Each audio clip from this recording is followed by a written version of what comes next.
তোমাদের তো কানে কোনো কথা ঢোকে না। আমি কিছু বললে এ কান দিয়ে শুনে ও কান দিয়ে বের করে দাও। বড় ছেলে যে বইয়ের আঁচল ধরে ঘুরে বেড়ায়, এটা কি তোমরা বোঝো না? আমি ওকে পেলে পুষে মানুষ করেছি, আর আজকাল দেখি বইয়ের মুখের ওপর রাটিও করে না। এই বয়সে এসে আমাকে ওইসব দেখতে হচ্ছে। আচ্ছা মা, আপনি সারাদিন এসব কেন বলেন? আমার কাছে বলে কি হবে বলুন? আপনি তো জানেন বড় ভাই এখানে নেই, তার কানে তো কিছুই যাবে না। সে যখন আপনার সামনে থাকবে তখন কথাগুলো বলবেন, এটাই ভালো হয় না? ওরে বাবা, আমার ঘাড়ে কটা মাথা শুনি, উল্টে এত বড় কালনাগিনী ঘরের বউ, কিছু বললেই তো তেড়ে আসে। নিজের ছেলেই তো মেনামুখ, বউয়ের সামনে কিছু বলতে গেলেই নিজেকে গুটিয়ে নেয়। বউ যা বলে তাই করে, আর আমারই যেন ঘরে সব দোষ হয়ে যায়। মা দেখুন, রাগ করে তো কোনো লাভ নেই, তাই না? আপনি যা ভাবছেন তার অর্ধেকই ভুল। বড় ভাই মোটেও কিন্তু অমন নয়।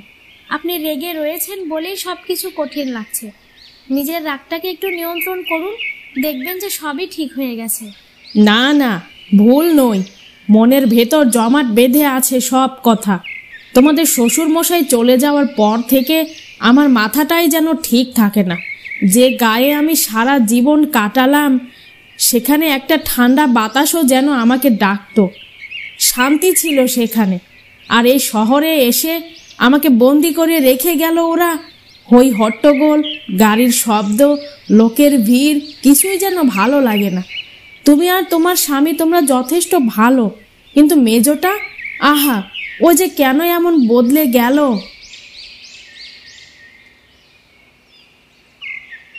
মা, আপনি এসেছেন অনেক দিন হলো।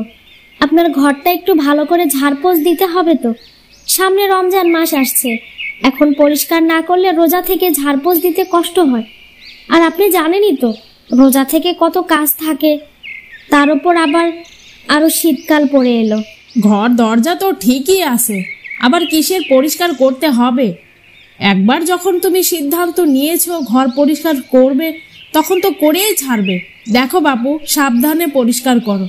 ঘরে হাদিস কোরআন আছে, কোনো ময়লা টয়লা যেন তার ওপর না পড়ে, দেখে শুনে কাজ করো।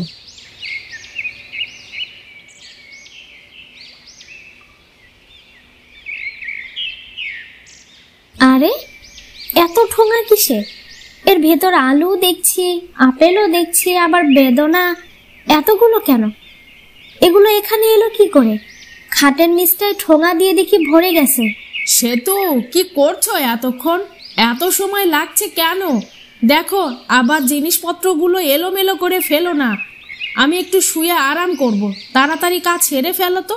শরীরটা কেমন ম্যাজ ম্যাজ করছে। জি মা, এই তো তাড়াতাড়ি করে ফেলেছি। আপনি বরং চলে আসুন, আমার কাজ শেষ। আমি যা দেখার তা তো দেখেই ফেলেছি, পরে বলবো, এখন না। শোনো মুরাদ, আজ মায়ের ঘর পরিষ্কার করতে গিয়ে এক অদ্ভুত ঘটনা ঘটে গেছে। তোমাকে না বলে থাকতেই পারছি না। কথাটা যে কিভাবে বলি তোমাকে তাই তো ভাবছি। দেখো, আবার তুমি কিন্তু কিছু মনে করো না, আমি কিন্তু ওভাবে কিছু বলছি না। কি হলো আবার? তোমার গলা শুনে মনে হচ্ছে অনেক বড় কিছু ঘটে গেছে। তুমি কি মায়ের ঘর থেকে কোনো খাজানা টাজানা পেয়েছো নাকি? আরে না, তোমার যত ফাজলামো কথা। তোমার মায়ের বিছানার নিচে আলু, আপেল, বেদানা, খেজুর এগুলো ঠোঙাতে করে লুকিয়ে রেখেছিল। তোমার আনা ফলগুলো যেগুলো আমরা অনেক আগেই খেয়েছি, এখন হঠাৎ করে খাটের নিচে দেখে একটু অবাকই হলাম। মানে কি, মাই বা ওগুলো লুকিয়ে রেখেছিল কেন? মায়ের কি কোনো কিছুর অভাব পড়েছে? যখন যা চাইছে সব তো দিচ্ছি, তাহলে লুকিয়ে রাখার কি দরকার পড়লো? আমিও তো তাই ভাবছিলাম। ওনার যদি দরকার হয় আমাকেও তো বলতে পারেন। সবজি ফল সবই তো আমি কেটে দেই, কেন লুকিয়ে রাখবেন সেটাই তো বুঝতে পারছি না। তার যখন যেটা দরকার হয় তার আগেই আমি সেটা হাজির করে দেই। কি এমন হলো যে কারণে ফলমূল লুকিয়ে রাখতে হলো? তাহলে আমি কালই মায়ের সাথে কথা বলবো। সে যা করছে এটা ঠিক না, এগুলো একদমই ভালো দেখা যায় না। সকালটা হতে দাও, মাকে বলছি। না না, দয়া করে মাকে কিছু বলো না, উনি ভীষণ লজ্জা পাবেন তো। হয়তো কোনো কারণে বিরক্ত হয়ে আমাদের কাছে সবসময় চাইতে বিব্রত হন, তাই নিজের ঘরে নিয়ে রেখেছেন। এসব নিয়ে তাকে প্রশ্ন করলে কষ্ট পাবেন। তুমি জানো না আমার মনে হয় মা ওগুলো বড় ভাইয়ের জন্য রেখেছেন, বড় ভাই এলে খেতে দেবেন। বড় ভাইয়ের জন্য রাখবেন কেন?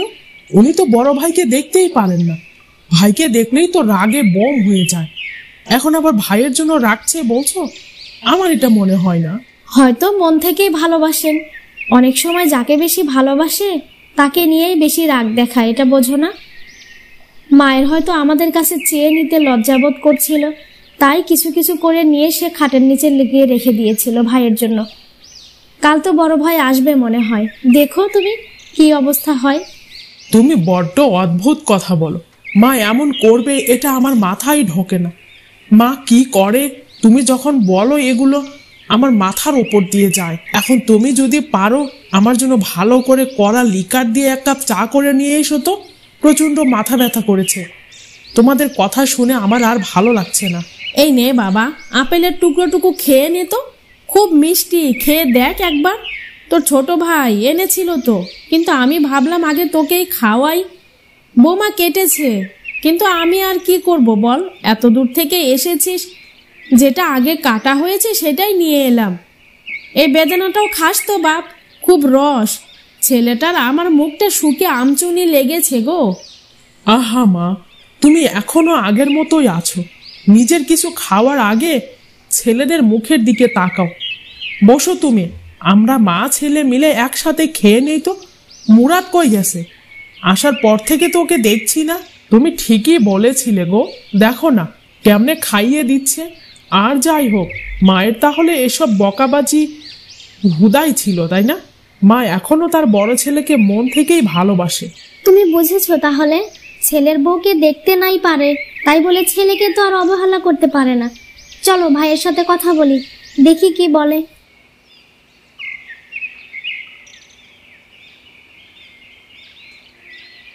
এই যে মা, খাটের নিচে আপেল, কমলা, পেয়ারা তাহলে ভাইয়ের জন্য রাখতেন? তাহলে ভাই দেখুন, মায়ের মুখে রাগ কিন্তু অন্তরে ভালোবাসা। কি ভাই, কেমন আছেন আপনি? তোমরা কত কথা বলো বাপু, বড্ড বাজে বকো। ছেলেটা আমার খাচ্ছে, খেতে দাও না। যেখানে ছিল পেয়েছি। তুমি বাপু তোমার মুখটা একটু বন্ধ করো তো। তা হ্যাঁ রে আনোয়ার, আমার নাতনিটাকে সঙ্গে করে আনলি না? ছোট বউ, তুমি আজ সারাদিন কেমন যেন অস্থির হয়ে আছো মা। তোমার কি শরীর খারাপ নাকি? তোমার মুখটাও কেমন যেন বিবর্ণ লাগছে, কি হয়েছে বলো তো? কিছু হয়নি মা, আমি আসলে আপনার কথাই ভাবছিলাম। আপনি যেভাবে বড় ভাইকে নিজের হাতে ভালোবেসে খাইয়ে দিলেন, এসব দেখে মনে হলো আপনি ওনাকে খুব মিস করেন, তার কাছে যেতে চান, তাই না মা? আমাদের এখানে ভালো লাগে না আপনার? মিস করার কি আছে বাসা? ছেলে তো ছেলেই, কে না মিস করে ওদের। তবে ভালোবাসা দেখলে ওরা ভাবে আমি বুঝি ওদের সংসারে নাক গলাই। বৌমাদের যুগ এখন, বেশি কিছু বললেই বৌমারা ভাবে শাশুড়ি নাকি হুকুম করে, তাই চুপ করে থাকি। তাও দেখো না, বউয়ের কাছে ভালো হতে পারি না। মা, আমি সবসময় আপনার জন্যই তো চিন্তা করি। আপনি না থাকলে এই ঘরে আলো হাওয়া কই? আপনার কথাই আমাদের মাথায় ঘোরে সবসময়। মা চলো না, গ্রামে থেকে ঘুরে আসি। বাড়ির হাওয়া পেলে আপনা আপনি মন ভালো হয়ে যাবে। বড় ভাবের ওপর আর রাগ করে থাকার দরকার নেই মা, রেগে গেলেন তো হেরে গেলেন। না না, কখনোই আমি ওই বিষফোড়া বউয়ের কাছে যেতে চাই না। ওখানে থাকতে আমাকে কম কষ্ট দেয়নি, কিন্তু আমার ছেলেটা চুপ করেই থাকতো, এটাই সব থেকে বড় কষ্ট দিত জানো। পেটের ছেলে হয়ে তার মায়ের পক্ষে কোনো কথা বলতে পারে না, এটা কষ্ট নয় তো আর কি বলো?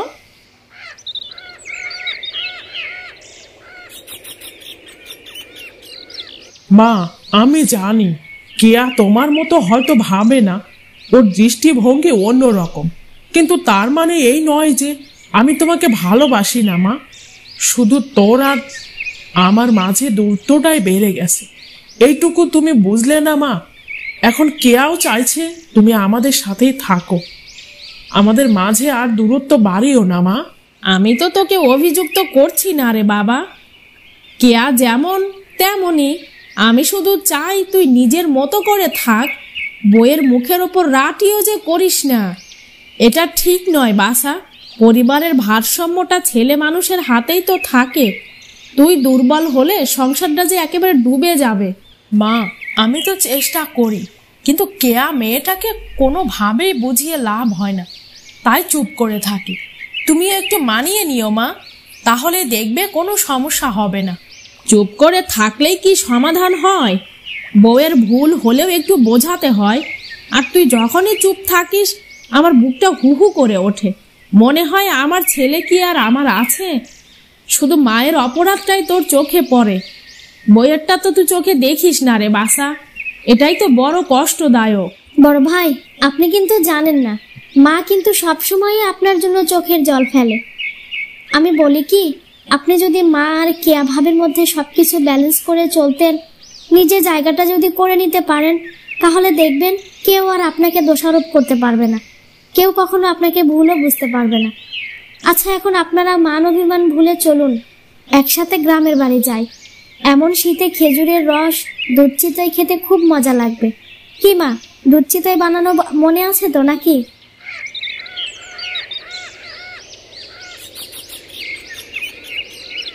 ভাবি, যা হবার তা হয়েছে, এখন আপনি মায়ের সাথে মিলে যান তো।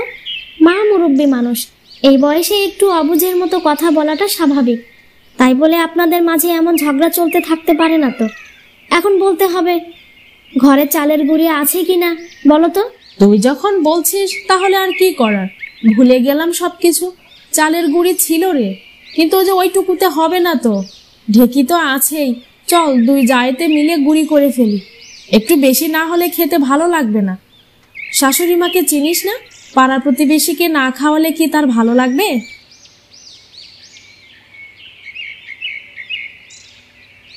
আবার শাশুড়ি মা কি করলো বাসা? দেখো বাপু, আমি আমার স্বামীর ভিটেই ফেরার পর থেকে তোদের নামে কিন্তু কিছুই বলিনি। আমি কি করলুম বাসা বলতো? চলুন তো মা, ঢেকিটা ভালো করে মুছে দেবেন। আপনি যে একা একা কিছু খেতে পারেন না, এটাই বলছিল বড় ভাবি।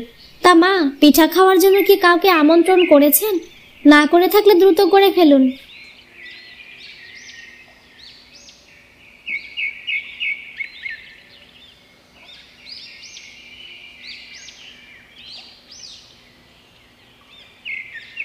মা দেখুন, এতদিন আমাদের মাঝে যা হওয়ার তাই হয়েছে।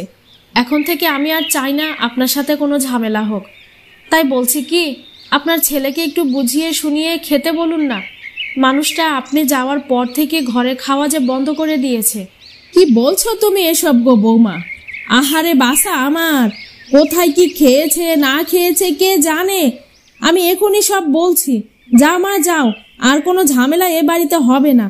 খোকা, কই গেলি রে বাপ? ও খোকা, এদিকে আয় না একটু, মায়ের কাছে কথা শুনে যা। দেখলে ভাবি, তোমাদের মাঝে কত তাড়াতাড়ি মিল হয়ে গেল। এবার বিশ্বাস হলো তো? আমার বাড়িতে যে মা যে কাণ্ডগুলো করেছিল, মা কিছুতেই যেন শান্তি পাচ্ছিল না জানো। যাই হোক, এখন ঠিক হয়েছে দেখে ভালো লাগছে। তোমাদের মাঝে আর ঝামেলা হোক এটা আমি চাই না ভাবি।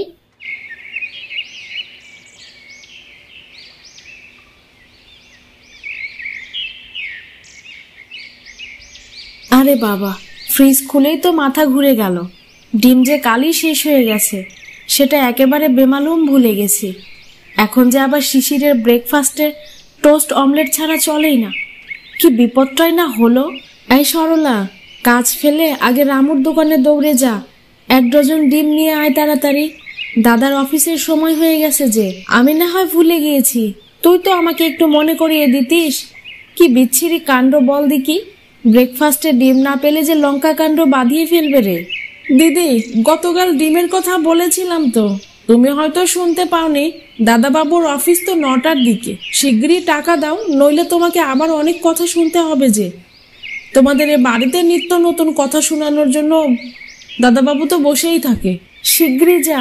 আর শোন, রামু কিন্তু অনেক ঘ্যাচরা, জিনিস দিতে খুবই দেরি করে। ওকে বলবি তাড়াতাড়ি দিতে।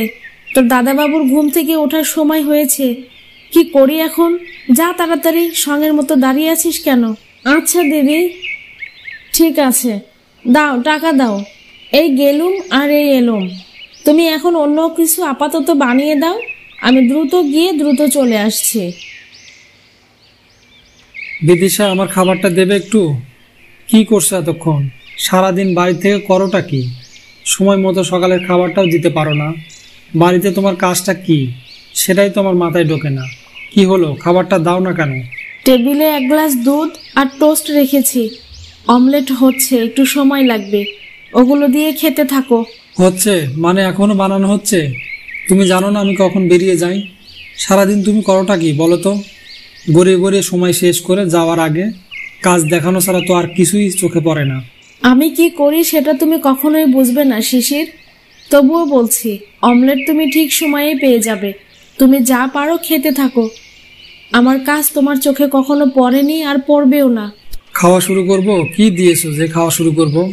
সামান্য টোস্ট আর অমলেট, এটাই সময় মতো বানাতে পারো না? কিছু বললেই তো আবার মুখে ফরন কাটতে থাকো, কাজের নামে ঠনঠনা।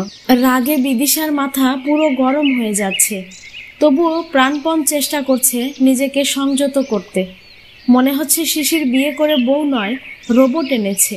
বাপ ছেলের দেখাশোনা করা, তাদের পছন্দ মতো খাবার বানানো, বাজার করা, সংসারের সব দিকে নজর দিতে হয়। কাজের লোক না এলে মোছা থেকে শুরু করে বাসনপত্র নিজেকেই মাজতে হয়। তবুও যেন শিশিরের মন ওঠে না, বাঁকা কথা শুনে হজম করেই থাকতে হয়। অমলেট হচ্ছে তাই না? তাই তো বলি, একটা অমলেট হতে এত দেরি হচ্ছে কেন? ডিমগুলো মনে হয় দোকান থেকে সরাসরি অমলেট হয়ে এলো। কিরে সরলা, অমলেটগুলো নিয়ে রান্নাঘরে গেলি কেন? সরাসরি প্লেটে দিয়ে যা। কি আর করবে, সারাদিন সিরিয়াল দেখেই সময় পার করে তো বাবা। আর তোমার অফিসের সময় হলে তাড়াহুড়ো করে তোমাকে কাজ দেখায়, বুঝলে, কাজ দেখায়। থাবড়ে তোর দাঁত ভেঙে দেব। অসভ্যতা হচ্ছে মায়ের সাথে, তাই না? তোকে কতবার বলেছি বড়দের কথার মাঝে কোনো ফোরন কাটবি না। এক কথা তোকে কতবার শিখিয়ে দিতে হয়। শাসন পরে করবে, আগে আমার খাবারটা দিয়ে যাও। নাকি এখনো হয়নি? সকালবেলা যত সব উটকো ঝামেলা।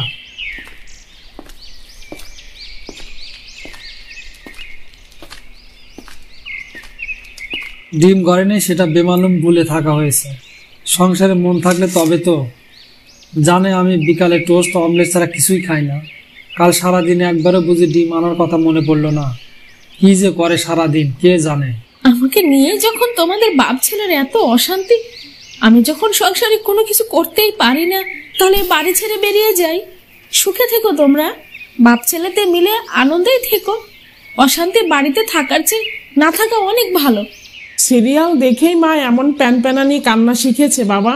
মাকে সিরিয়াল দেখা বন্ধ করতে হবে, বুঝলে। চলে যাবে? কোথায় যাবে শুনি? ভাইয়ের সংসারে গিয়ে উঠবে? কদিন রাখবে? তোমার তো আবার তখন বাড়িতেই আসতে হবে। বুড়ো বয়সে ভাইয়ের বাড়িতে গিয়ে সেখানে আশ্রয় মিলবে তো? তাই তো, এই বয়সে কোথায় যাবে? পরগাছা হয়ে জীবন পার করছে। যেখানে যাবে পরগাছা হয়ে জীবন কাটাতে হবে। কেন যে নিজের পায়ে দাঁড়ানোর চেষ্টা করলাম না? সব অভিমান ঝেড়ে ফেলে ছেলের জন্য নাস্তা তৈরি করতে যায় বিদিশা।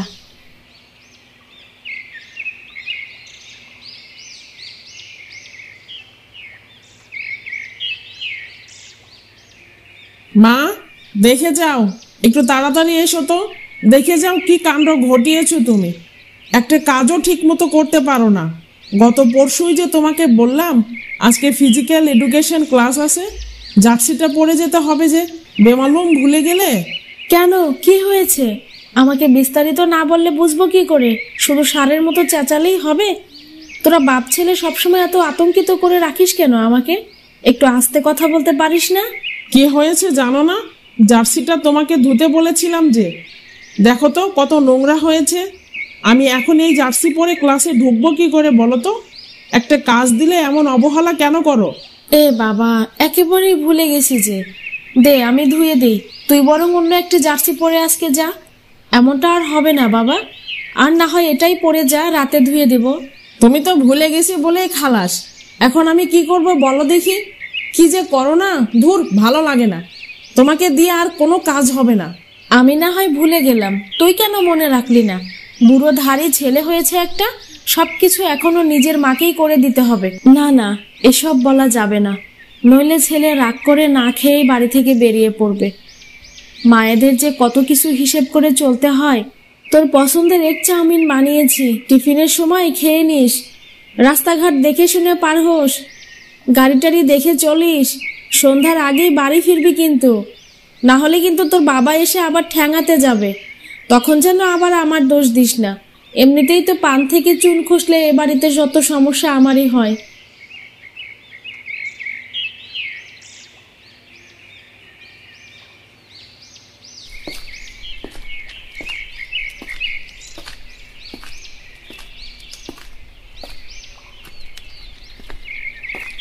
কি ব্যাপার, তোমার শরীর ভালো তো?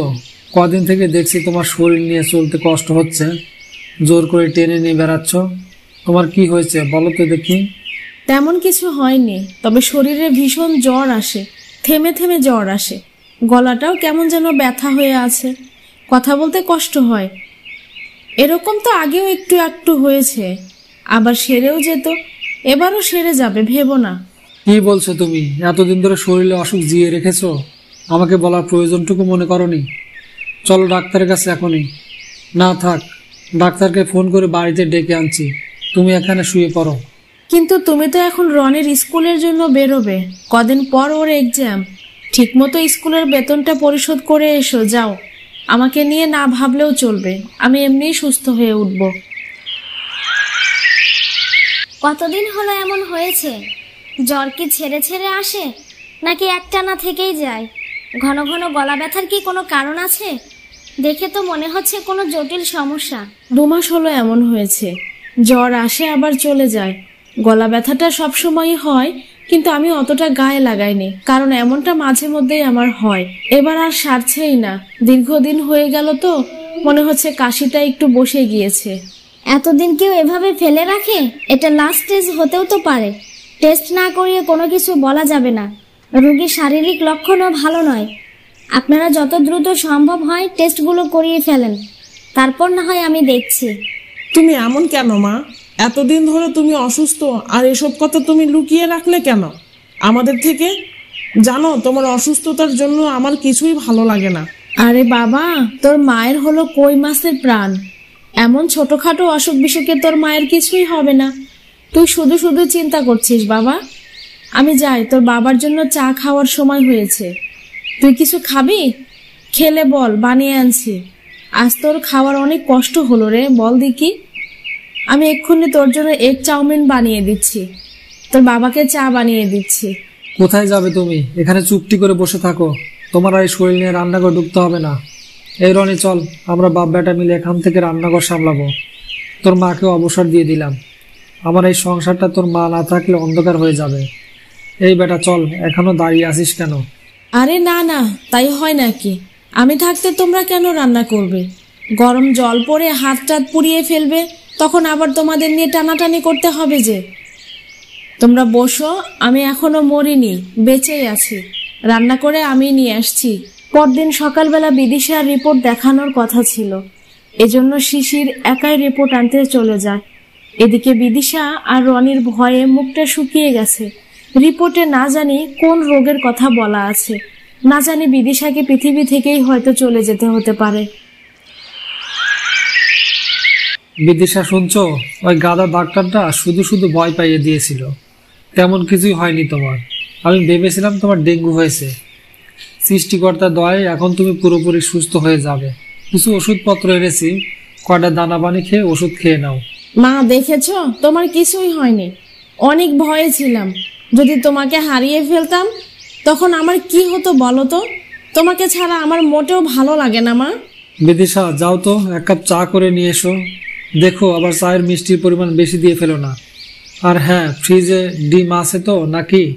না হলে বাজারে গিয়ে আবার ডিম এনে দিতে হবে। না, আমি তো চা বানাতে পারি না। কি করবে বলো? তোমার কপাল খারাপ, একজন ভালো রাঁধুনি বউ পেলে না। কিছু করার নেই, তোমাকে আমার হাতের বাসি পচা চা নাস্তায় খেয়েই থাকতে হবে। সেটাই তো দেখছি। এই রনি, বল তো তোর মাকে কোথাও থেকে ঘুরে আসি। আচ্ছা, সমুদ্র সৈকতে গেলে কেমন হয় বলতো? তোর মায়ের হাওয়া পরিবর্তন করা জরুরি। সমুদ্র সৈকতে গেলে শরীরটা হালকা লাগবে। কদিন পর রনির এক্সাম, এখন গেলে তার পড়ার ক্ষতি হয়ে যাবে না? তবে আমি এই সুযোগটা হাতছাড়া করতে চাই না যে। রনির এক্সাম শেষ হলেই আমরা বেরিয়ে পড়ব। কিরে রনি, তুই খুশি তো? এবার আমরা মা ছেলে মিলে তোর বাবার পকেট খালি করে দেব, তোর যা ইচ্ছা হবে তাই নিবি। আমিও সেখানে গিয়ে একটি বালুচুরি শাড়ির সেট নেব, দেখিস। যার দাম শুনলে তোর বাবা অজ্ঞান হয়ে যাবে, বুঝলি?